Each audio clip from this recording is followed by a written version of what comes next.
And some news just in. The death toll from earthquake in Nepal has reached 1,457 people. The quake with a magnitude of 7.9 is the strongest to have hit the country in over 80 years. It reduced residential areas and centuries-old temples to rubble in Kathmandu.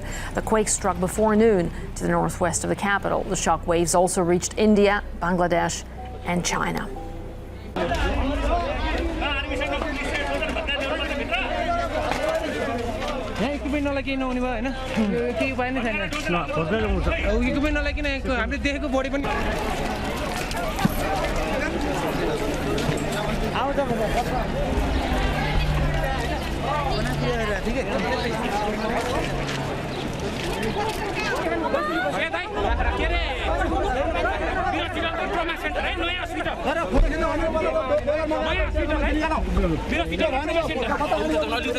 A quake so big it shook Mt Everest. Now the United States is sending a disaster response team and $1 million in aid.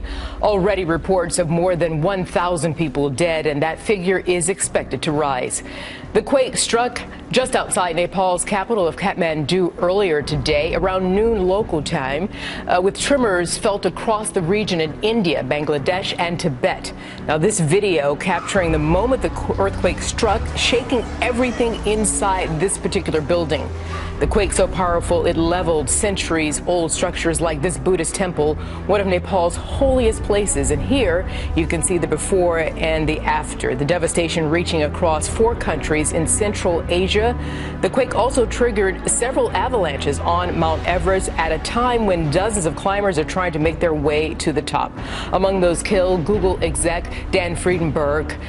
And we do need to mention, we're just getting this into CNN, that the death toll has now risen past 1,400. So more than 1,400 people killed at this point in this massive 7.8 magnitude earthquake that hit around 11:41 a.m. local time. Dennis, I want to ask you about just some of the biggest concerns and challenges. I mean, there's no power. When you look at these images, this is mass destruction that we're talking about. Very difficult when it comes to communication, getting anybody on the line to figure out what exactly is needed, what kind of injuries. What are your biggest concerns at this point?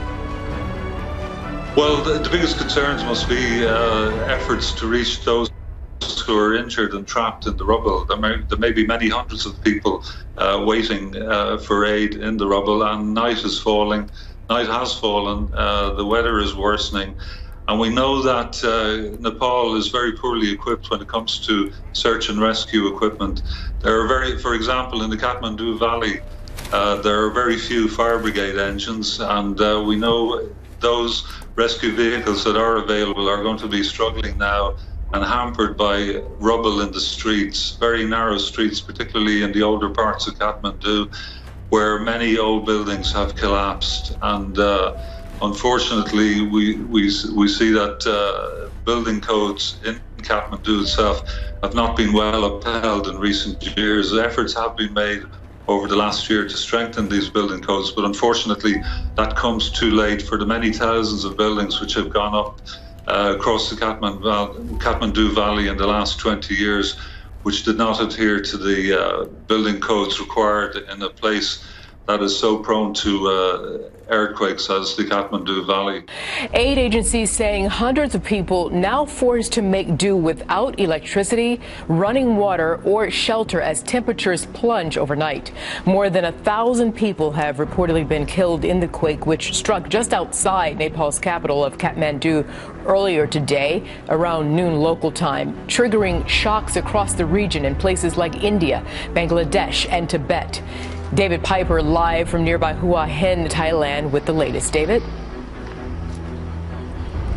Yes, hi. The official death toll, as you said, is now over 1,000 and is expected to increase quite a bit as these rescue teams reach these isolated areas around the epicenter. Also, no word as such from those climbers that were on Mount Everest when that quake struck. The powerful 7.8 quake hit an area between the capital Kathmandu and the city of Pokhara. The quake was felt across the region. A government minister has described massive damage at the epicenter. disaster. But so far there's been little information out of that mountainous area as rescue teams struggle to get there. The search is continuing through the night for people trapped beneath rubble from fallen buildings in Kathmandu. Many people are sleeping on the streets in the capital tonight because of the fear of more aftershocks. An appeal has now gone out for help from the international community. India has already sent in relief supplies.